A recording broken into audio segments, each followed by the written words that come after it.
You. Me too. Good morning, everyone. Welcome to the Daily Whatever Show. I am Dana Dubois, and it's Thursday, which means it's Fine Feminist Hour here on the Daily Whatever Show. And we have a very special guest today. I think I can say my friend now, Yes, and I would agree. one of my very favorite substackers, Dr. Amber Hull. We also have my dog. She's been silent all morning, and as soon as she hears the start, Mhm. she's now like, "Hey, everyone wants to hear from me." Yeah, mine are downstairs right now, but they may pipe up a little bit later. So Oh, good. Maybe we can get them talking to one another, we love the furry friends. drowning us out.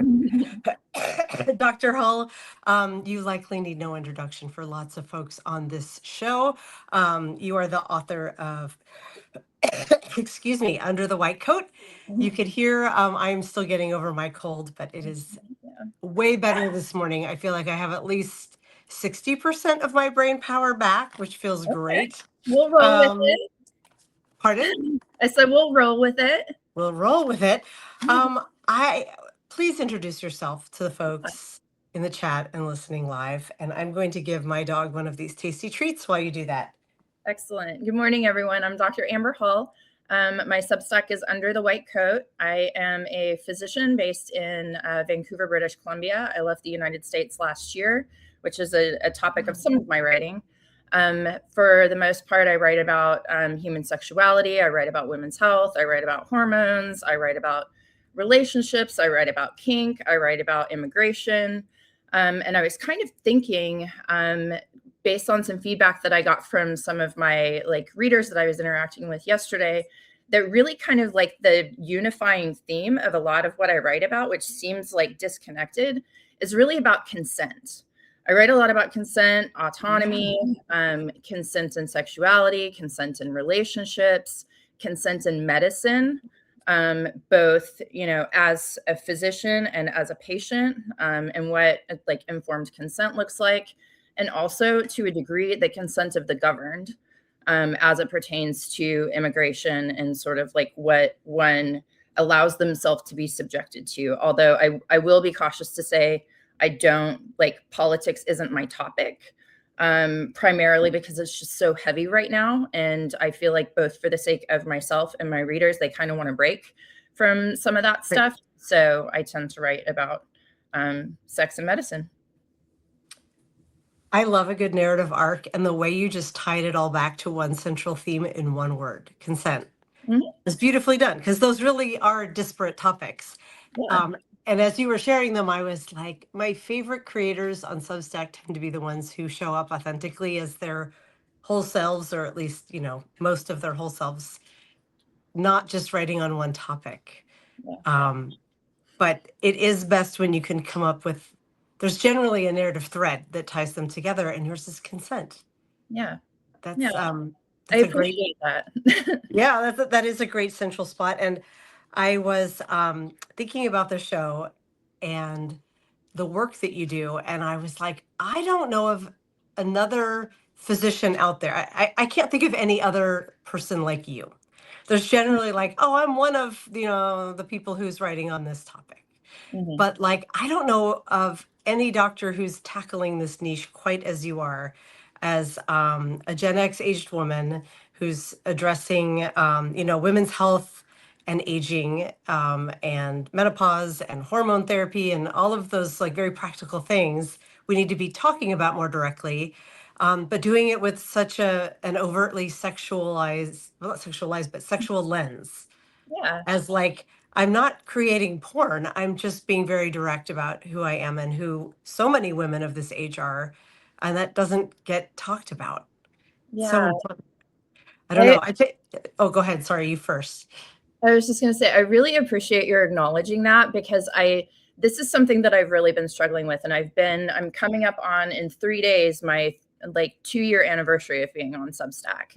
And I sort of went into this with the idea of like, I am going to be, the guru of kink, and I'm going to, be Mhm. like, sort of have this authoritative tone and like, you know, like be an influencer or like use Canva to create all the like graphics of like giving people Mhm. permission to explore their curiosities, right? And over the course of time, I'm like, I really feel confined by pigeonholing myself into like just talking about medicine, or like I'm just going to wear this like white coat persona that's like authoritative, or and also there are a million and one voices on Substack, probably more, talking about just their sexual adventures and ethical non-monogamy, or like dating, or men and women, gender war kind of stuff. I was like, I don't want to niche down into just one thing. Like I have this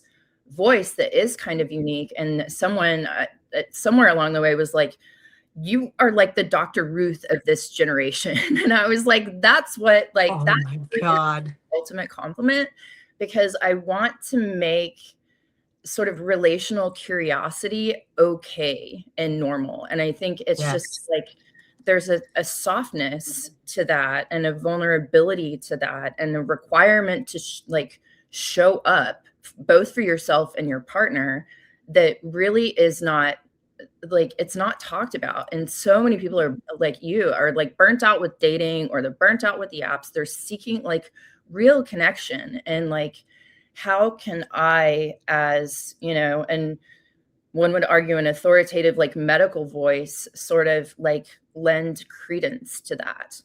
Yeah. So it's been an evolving thing, and sometimes it takes courage. And there have been times when I've been like, I publish, and then I'm like, oh God, no. And I unpublish, and then I put it back out there. And so, yeah, I appreciate those who are kind of like working through this with me as I find my own voice on this platform. You know, my first, one thought is it must be lonely being like, there's no one else doing this, but I Mhm. hope it's also fun and exciting. Yeah. It is fun and exciting to follow along as a reader and someone who's lucky enough to get to be in conversation with you from time to time. Yeah. Um, I feel that way sometimes as the elder in the room of like, I am frequently in spaces having conversations where I joke that I'm like, I'm a time traveler. Because especially if it's at night, if I'm at a show or a karaoke bar, like in a dark room, I appear a lot younger than I am. If you come Mhm. look close up at my face, I'm obviously older, but I have this hair. And, being in those spaces, there's just a presumption of youth. Mhm. Um, and it feels, I don't feel out of place, but there is a sense of like, where are my peers who are still um, socially curious about doing whatever it is that I'm doing at the time. So it's not, sorry, I'm a little bit, as I'm sick, I'm finding I'm a little bit more tangential than usual, but I hope you don't feel lonely. I'm grateful to you for pioneering. And I also feel like where you go, others will hopefully follow. I mean, I don't know if there's going to be like a physician exactly following suit, but um, my new presence online is called I Write Out Loud, and it was because someone told me that I live out loud, and it was a huge compliment. And I would pass it along to you of like, you are living and writing out loud. I appreciate that. And I also want to acknowledge like the age thing, because I talk to so many women in my office, and like, I'm very comfortable talking about libido. Like, I would like to be the go-to physician when people are like, I want to talk to a doctor about my libido and like what's going on with this. I'm going to go to her. And so that's part of why I'm putting myself out there in the world as Yeah. someone who's like has a medical background, and also like a gentleness about this. But in my opinion, we don't have to age out of sexuality. Right. Like, and I've Oh, got ladies in their 60s and 70s who are like, between my ears, I'm still 35. Right. yeah. Like, I don't know how all this time passed. And like, I love talking to those patients, because like they have this wisdom and this perspective, and not just patients, like, close friends in my life, and like older lovers. Right. Like, I just like, there's a part of us within our mind and our erotic imagination that like doesn't know physical age. And part of what I do is like figuring out how to work within the parameters of the limitations that our bodies put on us as we age Mhm. and how to figure out ways around those limitations that allow us to continue to play and connect if we want to, right? Like, that's not Right. saying like you need to be sexual until the day you take your last breath. If you want to do that, which I do, I'm here to help facilitate that. But I like ageism is one of those like subtle little things in society that's still Oh, sort yeah. of okay. And I Oh, yeah. really, like, especially now that I'm working with a lot of like middle-aged and older adults, like clocking my own ageism, not just towards older folk, but also towards little kids. Like, there are a lot of people that are like ageist against youth. And, just the Hmm. same way that like I try not to talk to a toddler in a patronizing tone or a young child in a patronizing tone and talk to them in a way that's developmentally appropriate. I just want to like, kind of pin the importance of what you just said. Yeah. Thank you. If you had asked me, in my 20s, what I thought my 50s would be like menopause was never talked about back then, and it was this big scary cliff, and I would have been like, oh, everything just sort of dries up and dies. I have no idea.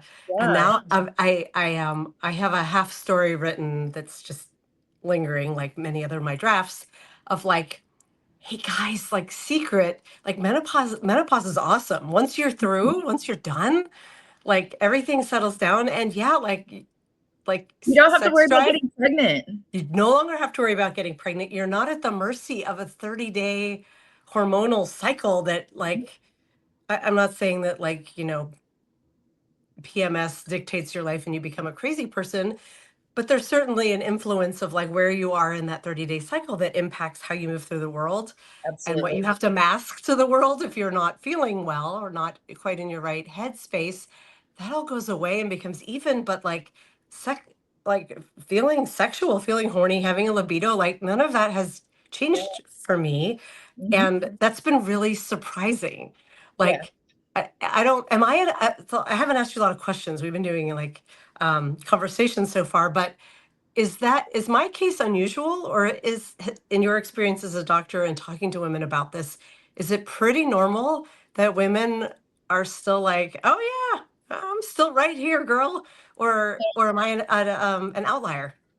So it runs the gamut, right? Like Yeah. there there actually, like, there's data to show, and there are charts and graphs that show how common it is for libido to decline in the years leading up to the final menstrual period, which by definition is menopause, and then for the couple of years thereafter. And then the data also shows that libido starts to increase after that. And also, interestingly, testosterone, just like guys, their testosterone like decreases over the course of the lifespan. The same kind of thing happens with women. It doesn't fall Hmm. off a cliff at menopause. It sort of gradually declines over time. But in the 60s, you'll start to see an increase in testosterone levels in women. And Oh, so we'll talk a little bit about testosterone therapy and sort of like options for treatment of libido. Like, that's where I'm going with this. yes. But to answer your question more directly, it is a very common experience for people to have a decrease in libido. So what does that mean? And it looks different for everybody, right? And like your experience now may look different 2 years from now. It probably looks different than it did 3 years ago. And so this is kind of like, it's a moving target and it's different for everyone. Yeah. So decreased libido is one of the most common, like, we ask about it on our intake questionnaire at the clinic where I work, because a lot of people Mhm. experience that, but they won't bring it up unless I bring it up first. And Because people don't think about it as medical. That's just unless emotional. you're a man, it is Oh, medical if you're a man. If you have erectile dysfunction, true. it is like, the end of the world, and you have 26 products on the market to deal with your erectile dysfunction. But if you Right. are a woman, you need to sit down, be quiet, and, just acknowledge the fact that your sexuality is gone, and that's fine. And I wonder if that's why there are so many men, like, we've been treating all these men for erectile dysfunction, but Right. not treating women. So men are seeking out younger and younger women to meet their needs, because we as a society and as medicine haven't taken care of Yes. women's health. But I'll get off That my completely soapbox. makes sense. Yeah. No, that totally makes sense. But there Yeah. are, at least in the United States that I know of, there are like 3 fellowship programs that specialize in women's sexual health. 3, right? Okay. And That I seems like, small. yeah, like Okay. this wasn't talked about when I was in medical school, just like hormone therapy wasn't talked about when I was in medical school. So Right. like I've had to go back and relearn it now. And ISHWISH, the International Society for the Study of Women's Sexual Health, is kind of my favorite organization. And it's multidisciplinary. If there are people listening to this and you're a mental health professional, or a medical student, a grad student, a nurse practitioner, a physician, and you want to learn more about this subject, like Yeah. go check out ISHWISH, because their conferences are awesome. And there's like toy manufacturers in the convention hall Oh at my our God. conferences. It's great. Is it ish, like ISH and then wish? Ish It's wish?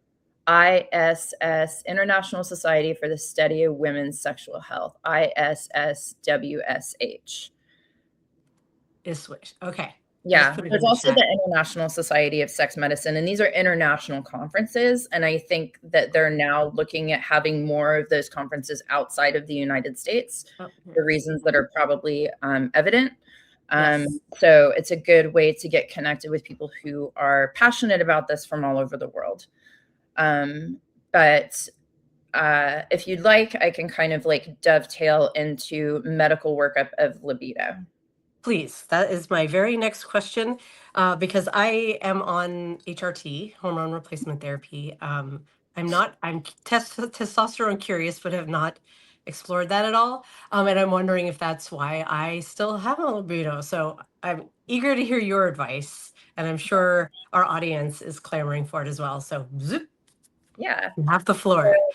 When someone comes in with a complaint of libido, I think of it as like a biological, psychological, and social elements of these things, right? Yes. So if the patient has had some sort of like gynecologic trauma, for example, like they've delivered big babies and have issues with, either urinary incontinence or prolapse, or some sort of like residual pain, which can either come from the mucosal tissue, it can come from like the skin around the vulva, it can come from musculoskeletal pain if they like hold all their trauma in their pelvic floor and their pelvic floor is very tense. That can, lead to pain, or it can be nerve type of pain, coming from the pudendal nerve, which innervates all of the like tissues around the clitoris, the vulva, the anal canal, and sends those nerve signals to the brain. So question number 1 is the patient having pain? Vaginal dryness can be a source of pain with sex. So treating that with vaginal estrogen is easy peasy. I offer vaginal estrogen to pretty much everyone who walks in my door. I'm a fan.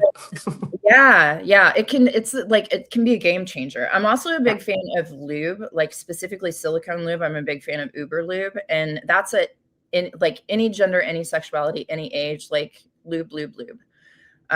So question number 1 is like medical history. Do they have any other medical conditions? Do they have blood pressure problems? Do they have diabetes? Do they have MS?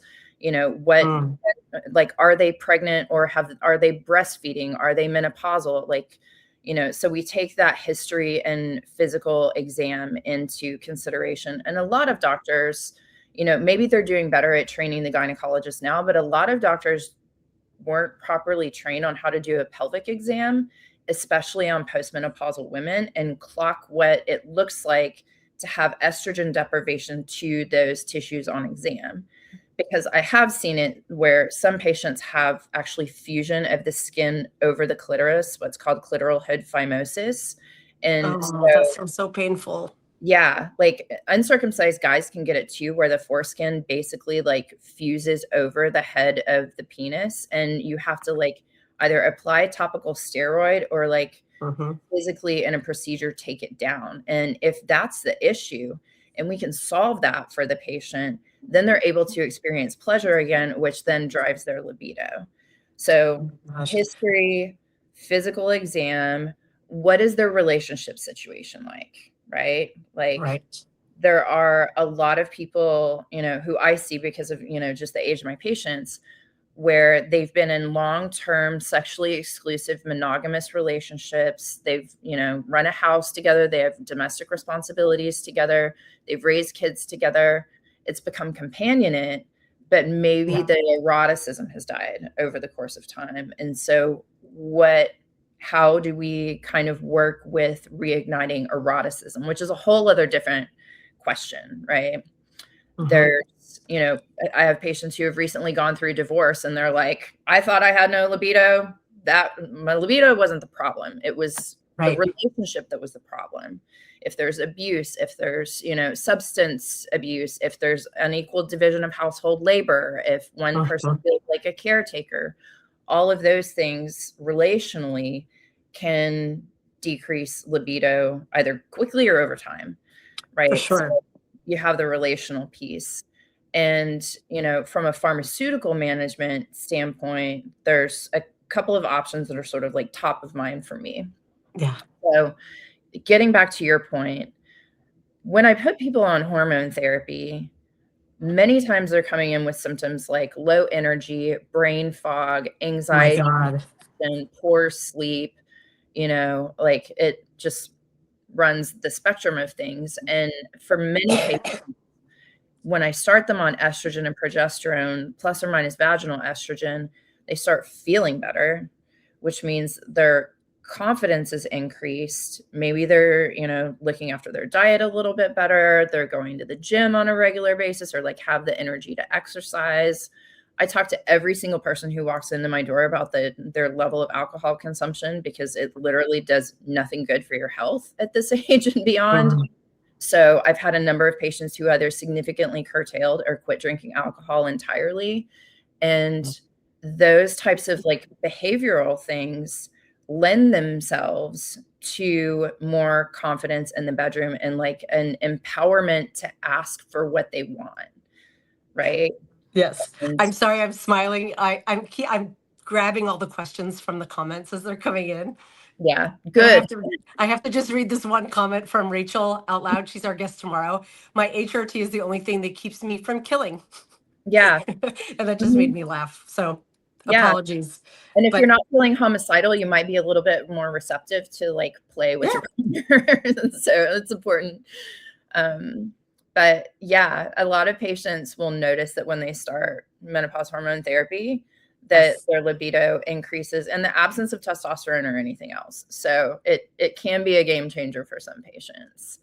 Um, Yes. yeah, Mine was my sorry to jump in and just be all about me.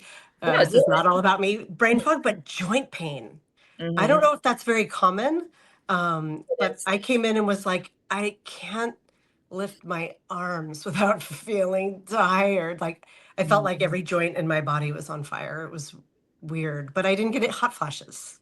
Yeah. So And that's again, like everybody's situation is different. And I've had patients yes, come in who are like, have been through huge autoimmune workups looking for like, yeah, I had that. like some sort of chronic inflammatory process. I've had patients come in with like rashes, like the mood symptoms are incredibly common.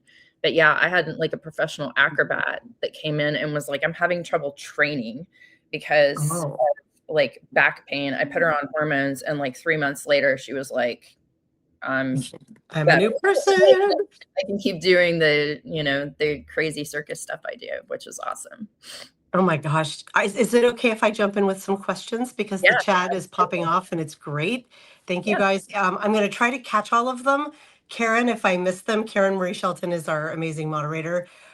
Please, I'm going to go through these. If I miss anything, just shout out to me in the chat or text me if you're able to on your phone and I'll try to see them there. Because I don't want anyone to feel like they missed their opportunity to ask you questions. Sure. Um, My best. so It's not medical advice. See your doctor. perfect. Good for the caveat. And this is a question I've had in the past, or I have as well. When you were talking about lube, someone asked about coconut oil, good or bad? So I am in general not a fan of putting food on the lady bits. I know that there are a lot of people who are. The issue is that those types of oils can actually, if they enter the vaginal canal, can block the natural ducts, because oil and water don't mix, and our bodies are made of, water. So it can get in and like block the natural ducts, and it can also like change the pH environment, because so much of what's going on down there has to do with pH. And as the estrogen levels decline, you get decreased blood flow, decreased collagen and elastin, decreased lubrication production. And so it allows an overgrowth of the unfriendly bacteria that leads to things like BV and UTI. And when you put oil into that environment and you block your own natural like lubrication ducts, you can change the pH and like kind of put yourself at increased risk for those other things. So I like coconut oil on the skin. And in fact, it's really fun to keep a bottle of coconut oil in the shower. And when you shower with your partner, put coconut oil all over them with a warm water and then slide all over each other. That's really fun. But when it comes to actually like in the canal, you can end up doing some things that you didn't intend to do. Okay. So if I can, it increases a risk of a woman getting a BV or a yeast infection, UTI, all of which go up with menopause, right? Like, those seem to be very common. Okay. Yeah, because of the decline in estrogen in the pelvic floor tissues, which is why, I have some patients that I've recommended vaginal estrogen and they're like, meh, I'll give it a try. And 3 months later, they're like, girl, I didn't realize that the garden was so dry until you watered it. So thank you for that. And my partner thanks you for that too. Sorry. That just reminded me of Bridgerton. Have you been watching Bridgerton at all? No, I mean, I've seen a few episodes at the nail salon and I'm like, ooh, this is spicy. It is the best period smut. It is like, it's my, like, I love Bridgerton. But the matriarch of the family, who was widowed many years ago, at one point, her libido comes back, but of course it's Bridgerton, so they should be very proper. And so she and her friend have this whole conversation of like, my garden, but my Edmund and I had a garden we tended, and my garden had died. And she's like, my garden is back in bloom. It's very much the euphemism they use. So I love that you just used it, even not having seen Bridgerton. Next question is, there are a few lubrication ones. Why silicone? So I like silicone because it has staying power. Is basically it. It's to me, it's like, it's slicker than water-based lube. A little goes a long way and you don't have to reapply it as often. Which is especially important if you're talking about anal play. And I've written about anal play before. I think that sort of like big baddie that's out there is like, don't use silicone lube on silicone toys. So I'll address that too. Water-based lube is important if you're using condoms, because especially like oil-based lube can break down the latex in a condom. Yes. Can coconut oil do that too? Sorry, just to jump in. With condoms, with condoms, like oil can break down a latex condom. So the way to get around that is that you can use like latex-free condoms. Like I have nitrile skin condoms. And as it pertains to toys, anything that goes in anyone's body, I always cover with a non-latex condom. So then it doesn't matter how much silicone-based lube you use, it's not going to actually be on the toy. And of course, like, wash your toys after you play with them and, like get everything off. And those are the ways to get around it. But really, unless you're like putting silicone lube on a silicone toy and then like putting your toys all together and not cleaning them, like, then yeah, you're going to have a problem. You're going to have to replace your toys. That sounds crusty. Yeah. And there's also like hybrid lubes out there that I've tried and I really like. It's just that with water-based lubes, you tend to have to reapply them. So Uber Lube, like I said, I'm not getting paid to say that. But they also have a relationship with clinicians' offices where they will send your office samples for you to hand out to patients. Again, just sort of like normalizing the concept of sexuality being an important part of health. Perfect. There was a question about butt lube, and I think this is addressing it. Okay, I just got another question sent my way. We'll get to that one, Karen. Thank you. I think that's answering the question that about butt lube versus vaginal lube. So that's all super helpful. A time or two ago, when Lawrence and I had you on the air, you had recommended a specific lube, and I don't think it was Uber Lube. It was something more precious and expensive than that, I think. I don't remember what it was.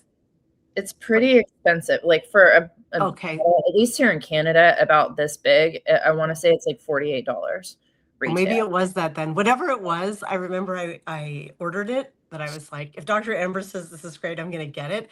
And by Mhm. the time the bottle arrived, which was only a couple days, my relationship had ended and I was so mad. I ended up giving it to my daughter. Well, Um, yeah, it comes in a little glass bottle, but yep, like that I was said, it. it goes a long way. Yes, it I remember just being like, I should have ordered the toy instead. Now Mhm. now there's no guy. So funny aside. Next question. Um, let me see. Another question is someone is asking about natural lubricants. Besides silicone lube, what are some natural lubricants? I'm not quite sure what that question means. Do you understand it? Um, Is that asking about like coconut oil or yeah, I think it's the spirit of the question. It like seems to me to be about the same as coconut oil, and yeah, like if you want to, I'm again very much about autonomy. You can do with your body yes, as you see fit with the consent of the people that you're involved with. And there are some people that are like, you will take my coconut oil out of my cold dead hands. And, far be it for me to tell those people no. right. But it's just, it's something to be mindful of and maybe just recognize that, like, keep an eye out. And if something sort of like, you know, physically comes up that's unpleasant in that area, sort of like associate those two things and maybe think about it next time. But yeah, Completely makes sense. Um, I have a few other questions here, and I know we have other topics because I want to talk about the pink pill. mhm. That trailer you sent me was fascinating. But a few questions first. If you have had a blood clot, what can you add to your list of tools? So As a woman in menopause, I assume is where that question is going. yeah, blood clots are it really depends on the history of the blood clot, right? Like, was it an unprovoked blood clot? Do you have a family history of a clotting disorder?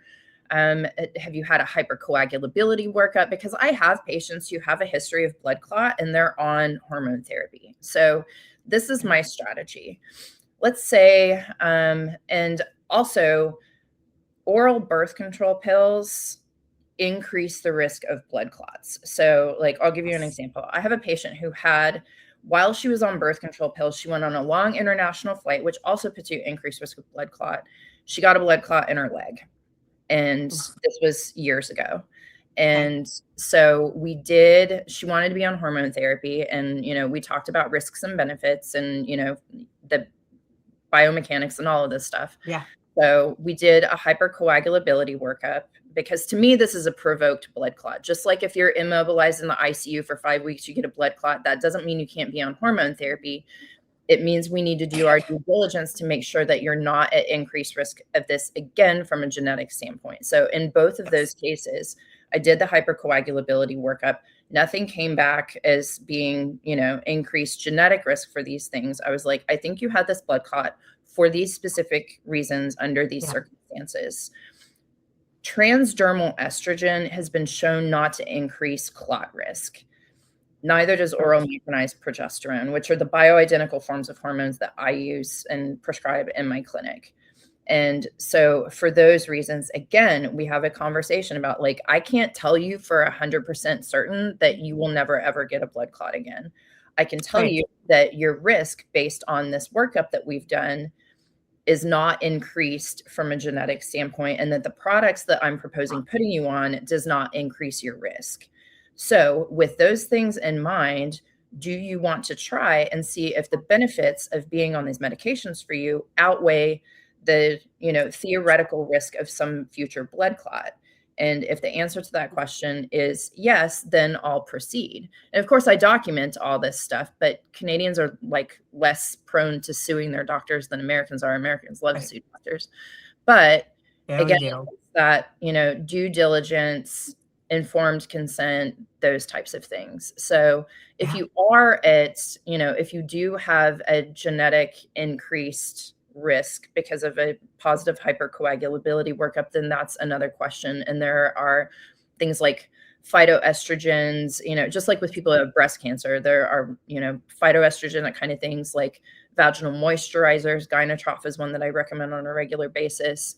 Other sort of like non-hormonal things that you can do. And the Menopause Society, the North American Menopause Society, actually has a white paper that's, like goes into detail on non-hormonal options for Good. menopause treatment for those patients who, either because of blood clot risk or cancer or whatever other reason, can't be on hormones. And I would invite you to take a look at that paper. And if your doctor is open to it, give your doctor that paper and the two of you can discuss it together. Great answer. And it leads into the next question, which is, I think I can even take this one. Is there a breast cancer connection to HRT? Look, I'm like the volleyball, like lob it over the net. Yeah. So the Women's Health Initiative was a study that was done in, I want to say, like the 90s. The data was released in the early 2000s, and it was a very well-intended study. I'm not one of those people who's like, this study sucked and it destroyed women's health. Like, the case that they made was overhyped in the media, if you can imagine such a thing. Oh, and weird. That and never happens. yeah, now that we are going back and looking at the data, basically what they found is that with long-term use of combined estrogen and progesterone therapy, that there was some small increased risk in breast cancer. And it was like 6 per 1,000 patients, like over 5 years. I might not have the statistics right on that, so don't like cancel me for my, but there is a small increased risk of breast cancer. However, the products that they used during that study were Premarin, which is a synthetic form of estrogen derived from pregnant mare's urine, Premarin, and medroxyprogesterone acetate, which is the active component of Depo-Provera. And we don't use those products anymore. So we are kind of extrapolating from that historical data increased risk of breast cancer, but that increased risk of breast cancer is the thing that people latched onto, and cardiovascular disease. But now that we're going back and reevaluating the studies, we're actually seeing that if we start people on hormone therapy within 10 years of their last menstrual period or before age 60, appropriate candidates, right, that it decreases all-cause mortality, decreases the risk of cardiovascular disease, it definitely decreases the risk of osteoporosis and fracture. And for many people, improves their quality of life, improves their libido, improves their relationships, their performance at work, their brain fog, their mood, hot flashes and night sweats is the drug of choice for that.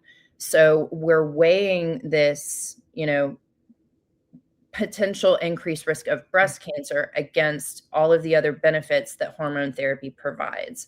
And again, like, that's the question that I ask patients, like, is this, given your circumstances, is this a risk that you're willing to take? And do the benefits outweigh the risks for you? And that's an ongoing conversation, because the risk may outweigh the benefits for you now, but 5 years down the road or 10 years down the road or 15 years down the road, we'll continue to have that conversation. So there was a paper that I found because a friend of mine's undergoing workup right now for a BRCA gene. And there was a paper that came out recently that showed that even patients who have the BRCA gene, like, I'm not super familiar with the data right now, but we're even starting to reevaluate whether patients who have a BRCA gene should not be on hormone therapy. So we as a medical community are looking into that, again, because of all of these other benefits that hormones provide long-term.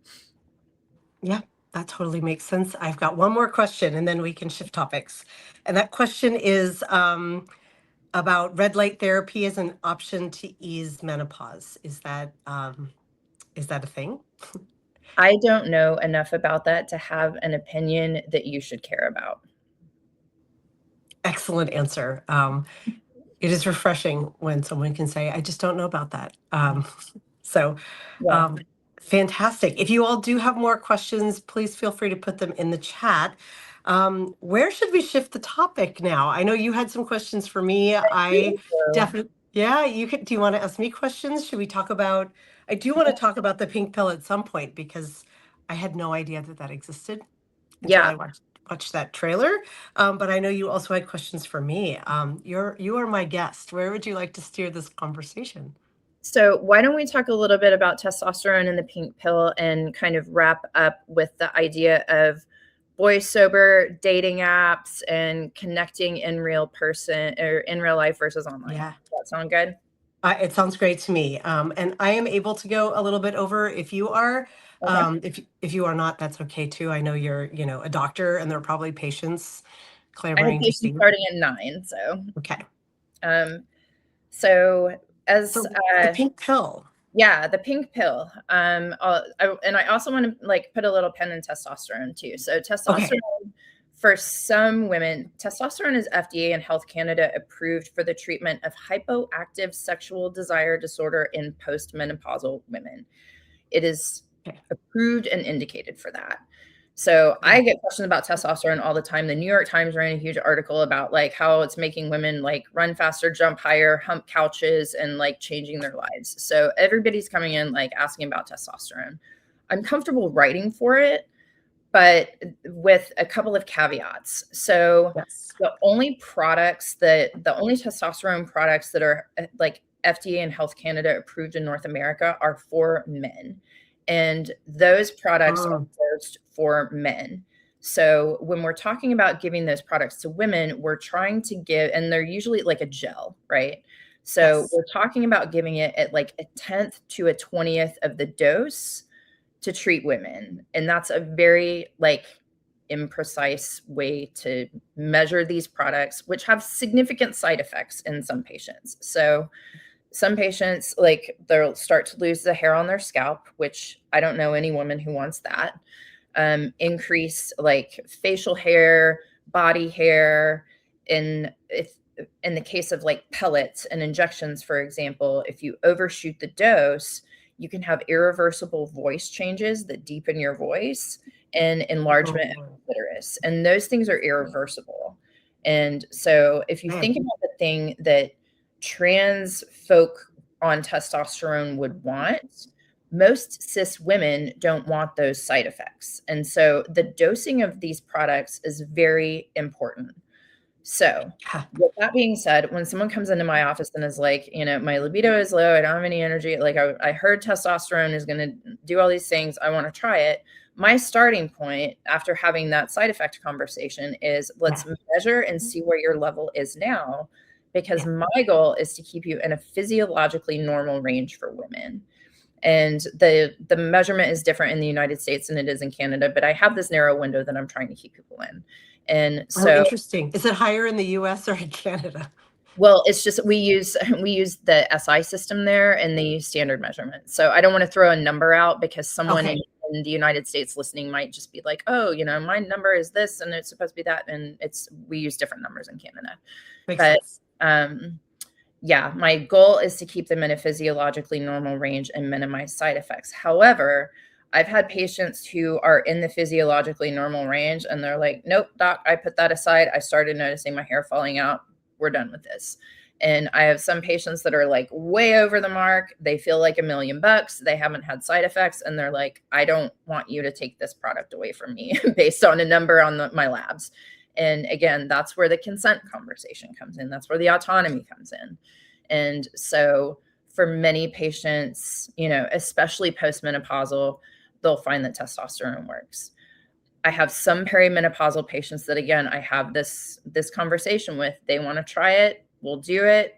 And if they like it, we'll keep going. And I'll also say, I'm on testosterone. It made a big difference for me. So Okay. for perimenopausal patients who are struggling with libido and maybe their testosterone is within the normal range or they don't want the side effect profile of T. So flibanserin is an oral medication that was actually, and there's a movie that just came out about this. Full disclosure, I went to a screening on it and the filmmakers were there at the screening here in Vancouver last weekend. Amazing. And that's the pink pill. That's the trailer. Yeah. Can I say the tagline because it's so good? Say it. Say At it. the end of the trailer, it says sex, drugs, and who has control. And I Mm-hmm. was like, oh God, that's good. It's a Sex is all really, about power. I'm going to write an article on that too. But yeah, you should use that as the header or the subhead. It's brilliant. it is brilliant. So flubanserin is an oral medication that was originally investigated as a treatment for depression. It acts on the dopamine receptors in the brain. So what they found in the study was that it didn't help with depression, but the patients who were in the treatment arm using this medication found that their libido improved, which I am less depressed when I'm having a good sex life. So but Sure. it doesn't technically treat depression, it treats libido. So the little company that developed the drug went and fought really hard for FDA approval for this medication. And that's what the movie's all about is, there are all these products on the market for men, but none for women. And the data shows that it improved libido to the point where people went from having 0 encounters per month to 1, which, the people at the FDA were like, it's not like that's a negligible positive result and there can be side effects and all this stuff. But like when you talk to couples who are in long-term sexless relationships, which I too have been in, they're like, Yes. I would love to be connecting with my partner once a month. Like that's so much better than 0. And so that again, Right. autonomy comes in. And so Does. And also it, the frequency of times doesn't have to do with how you feel in your body necessarily either.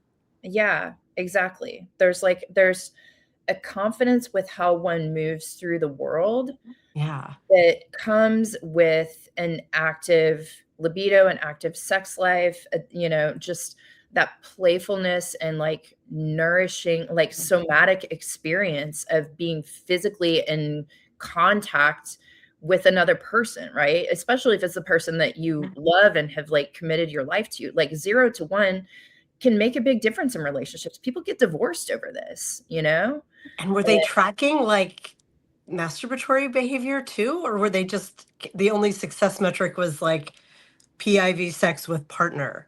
I Anyways, I don't want to derail the I don't conversation, know but the data like well enough to yeah. be able to say like thoughts of eroticism or like masturbatory behaviors, but I'm sure that the paper's out there. But that medication is on the market in the United States and Canada. I don't know where else. But it's an option for some patients. And so if that's your thing, just be aware that, testosterone, yes, is an option. Flibanserin, yes, is an option. There's another medication. It's actually not on the market in Canada, but is in the US called Vyleesi. And this is an on-demand injection medication. So it's not a pill that you have to take every day, like the pink pill. It is an on-demand injection. Like I'm going to go, like, we're going out tonight. We've dedicated this weekend together. I'm going to use this thing for this period of time. And so you don't have to commit to taking a medication every day. And yeah, that's Vyleesi. I wish we had it here in Canada, but it's not approved yet. Wow, so that works more. Sorry, I'm putting the trailer for. I keep grabbing the wrong URL. Sorry, you guys. Where did it go?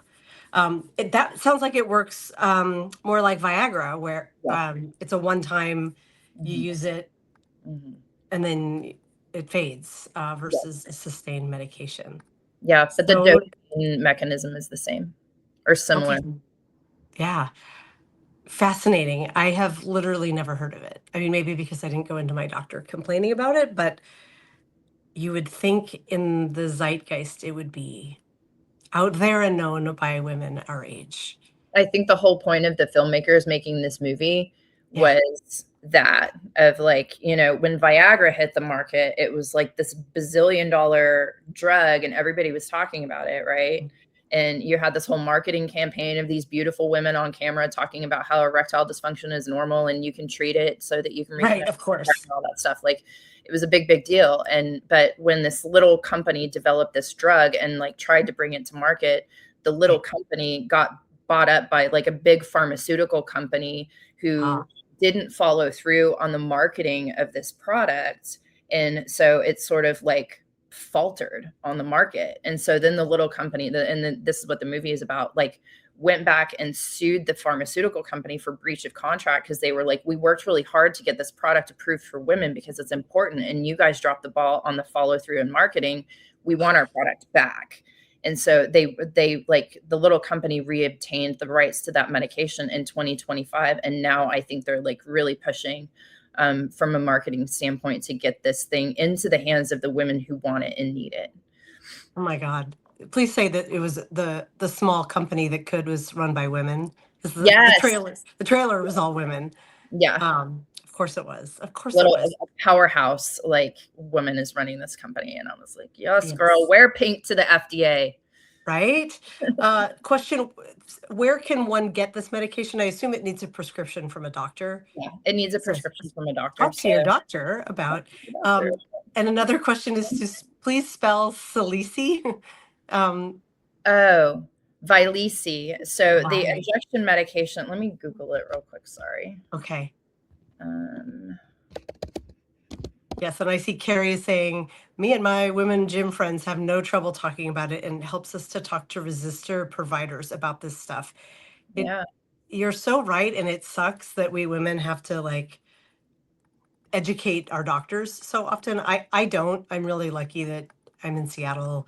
I have a naturopath first put me on HRT, and my primary care physician is a menopausal woman too, and is like, girl, yes, there's not a problem here. But I hear so many women say, I had to bring in the study that shows this is okay and like convince doctors. Yeah. But no one proactively told me about it. It was actually my guest on the show last week, Christy Coulter, who's a writer here in Seattle and a friend of mine, who was championing pretty hard on Facebook of like, these are safe to take for most women. The quality of my life is immensely improved, and that made it okay for me to ask, like, hey, I think this might actually be a good idea. So women talking to other women tends to be what changes the world. It's true. So Yeah. the spelling of the medication is Vyleesi. So that's the injection dopamine medication. And yes, I have patients who come into me and they're working with naturopaths. And one of the things that was like conditioned into me as an American, like allopathically trained, like osteopathic, allopathically trained doctor was like, naturopaths are full of baloney and, blah, blah, blah, whatever. And like some of my closest friends here in Vancouver are naturopaths. Like I am pro psychedelic assisted psychotherapy, right? Like I would rather like take things away and from your medication regimen rather than trying to medicate a problem that needs to be addressed through lifestyle interventions. And so like that doesn't make me maha or like quackery or anything like that. Like we need to learn to like be okay with uncertainty and like recognize, and when I say we, I mean we as the medical community, like realize the mistakes that we've made in the past that has led to this like, profound public distrust. And so when patients come into my office, I'm like, this is what I'm uncertain about. Like, I think that this would be okay. Like, and I've had patients who were like, can you track this paper down that talks about dementia risk and starting hormones in women over 60? Like, can you track this paper down and can we read it together and talk about my risk? And I actually, like, because the whole paper wasn't available online, I reached out to the author at Harvard and was like, will you please send me this paper? My patient in Canada wants to discuss this with me. And the author was like, more than happy. Absolutely. We get around the fees of the publisher and like puts the power back in the hands of me and my patients. And, that's the demand on us right now. It's like, we have to keep learning. We have to keep like being okay with uncertainty and having an honest communication with patients. That's what they want, at least in my experience. Your patients are so lucky. I mean, if you were close by, I would be like, 100% I'm going to see you. Although I've been seeing my primary care doctor, I've been seeing her since the 90s, and I love her. And I know she's going to retire soon, and I never get to be sick again, I guess, because I couldn't replace her. We have this long-standing relationship. I missed a question that Karen just texted me about how long do hot flashes last? And I'm not sure if you mean duration in your life or how long does the flash itself last? I assume it means duration in your life. Yeah.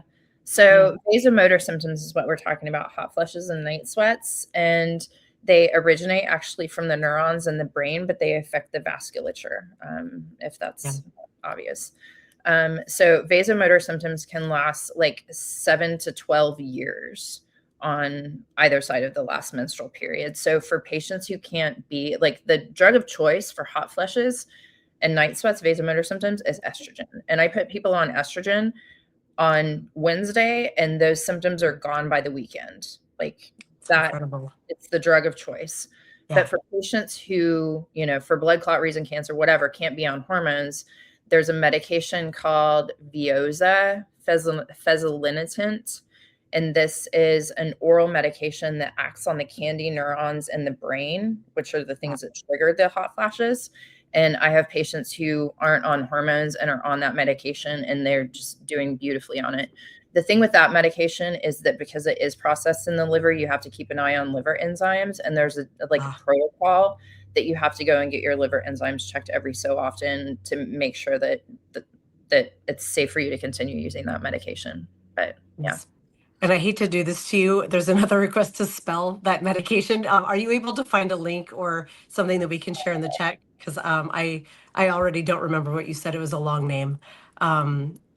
We have a comment here from a fellow physician in the chat. As a physician, I think you are an amazing speaker. This message gets out. So, thank you.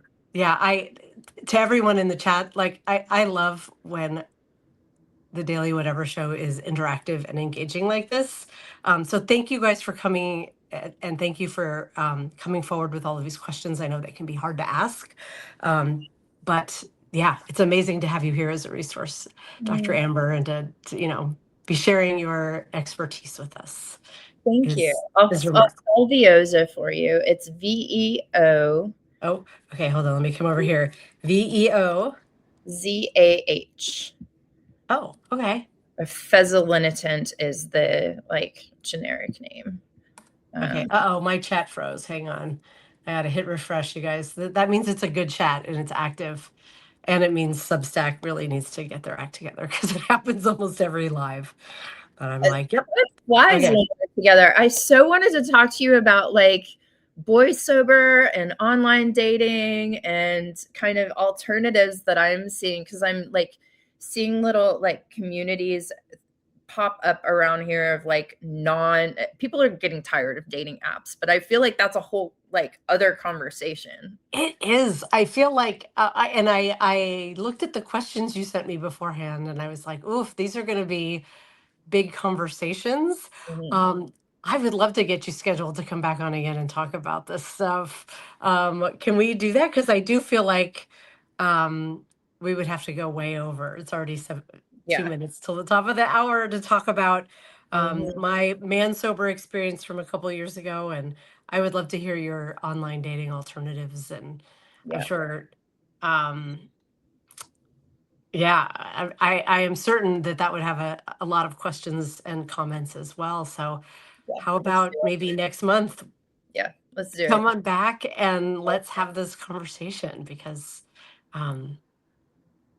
these are topics that would need to be talked about. I mean, I write about this kind of stuff a lot. I actually have, I finished another article last night, which I just released a new one on Monday. So to have 2 in 1 week is that's a lot for me. And this is one I've been working on a long time, and it's around the concept I'm seeing so much of on reels and think pieces online of the avoidant man, attachment theory, the avoidant attachment man and the anxious attached woman.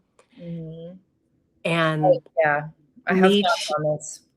I have so many thoughts on this, and I feel like it would pair really well with a boy sober online dating alternative conversation, because the TLDR of my story is, well, there's actually too many things to dive into. It's complicated, but the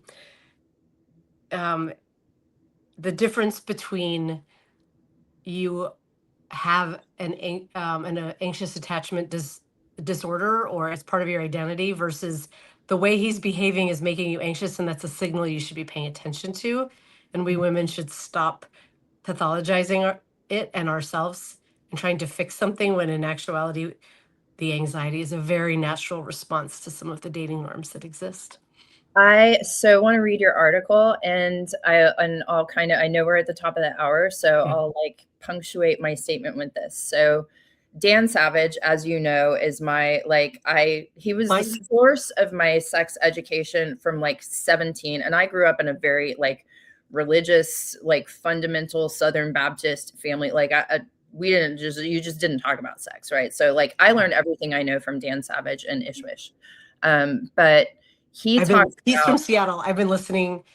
You need to be on the Savage Love cast. I loosely know him. We're going to make this happen. I would love that. But he talks about how like just saying I have an avoidant attachment style doesn't absolve you of the responsibility to do something about that. Like you can't just walk through the world and be like, I'm avoidant, and like expect the world to like, or the people that you partner with or the people that you care about to like yield to your, you know, identity, security, like identity stuff. Like you need to like actually do the work to figure out the root of that and overcome that, because you know you can't be a good partner if you don't have a secure attachment style. And that doesn't mean you need to go into the therapy industrial complex. Like there are ways to do self-reflection and get to the roots of your own insecurity that makes you show up better for a partner. And so I also have like big opinions on the whole idea of like, this label is my identity. Like I am depressed. Like maybe depression is upon you because of a certain set of circumstances. And maybe you do need to, you know, you're dealing with grief or loss or, you know, like stress or whatever. But like, that doesn't mean that you are this depressed person for the rest of your life. You know, like like labeling oneself as this thing, I think is very limiting. And yes, and I'm doing this dance, Amber, because you're like, we're so aligned. So I'm going to give you a sneak peek of one of the sort of pillars of this article I'm writing. Did you study Spanish, or do you speak any Spanish at all? Muy poquito. See, I studied it for years. I'm super not bilingual. But do you remember in English we have one state for to be, right? Yeah. Is, we are, just that's, to be is our only passive verb like that. And in Spanish there are two. There's ser and estar, which makes it really hard for English speakers to wrap their brain around it. And that means that people who speak Spanish as their primary language not only need to learn when to use each, but it means that they have a different way of thinking about the two states of to be. And at the high level, ser is speaking to what is immovable. You know, yeah. I was about to say I'm a woman, which we won't get into gender identity, but like things that are fixed. And estar is temporary state. I am hungry. I am sad. Cold, wet. Yeah. Yes. And so Sarah and Estar is sort of one of the guiding principles of this article of like, if you say I am anxious, it is Estar. It means I am responding to a situation that's causing anxiety in my body, and I'm letting you know I feel it. Where if it's Ser, it's I am anxiety. And it becomes a part of you that is immovable. And that there are people for whom it is a chronic, lifelong condition that they have to manage. That's 100% true. But that's not typically the case when we're talking about dating. Right. And it's important to distinguish those things. And then it goes into how we sort of glamorize the avoidant man. He's Mr. Darcy, and he's brooding, and he's been hurt a few times, but you know, he just needs the right woman to unlock him. Hell, it's the plot line of every season of Bridgerton, effectively. He's a rake, and the right young virginal ingenue unlocks the key to his heart, and then he's saved. Where for the woman with anxiety, she's damaged. She has baggage. It's pathologized. Daddy issues, right? Like, yeah, of course. It's not the fact that we've been, it's not the fact that we have, you know, been up against very trying circumstances, often around consent, patriarchy, and patriarchy. So yes, I'm going to share a draft with you today, because it's not live yet. I finished just a draft. I think it's done, but you know, I like to let it sit before before publishing, and it'll probably go up next Tuesday on I Write Out Loud. But um, this we're going to schedule time to talk about this individually because this is a big topic. And I love that you love Dan Savage, and I'm now like, we are getting you on that show. You should absolutely be on Savage Love. Like, I would love that. oh my God. I would too. I would be, I usually listen, like when I'm at the gym, I listen. I haven't been there in weeks because I've been so sick. But I'm on my little elliptical machine listening to sex talk. It's like my funny subversive act at the gym.